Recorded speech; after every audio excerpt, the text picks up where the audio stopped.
Excuse me, are you Filipino? Opo, Pilipino. Sige, if you're Filipino, patunayan nga natin. Ito pong artwork ko inspired sa last artwork po ni Botong Francisco, yung Kamote Diggers na. Ako naman po, since ang mga artwork ko ay nag-i-evolve sa tribute ko sa mga Pilipino OFW. Yes, especially yung mga nagtatrabaho sa bahay.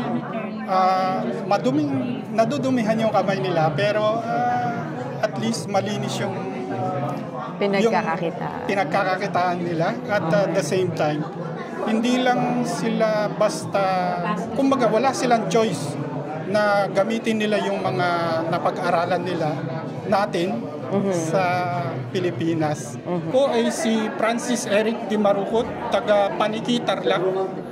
Ako po ay OFW dito sa Paris, at the same time artist, visual artist na nakikipag sapalaran dito sa Europa.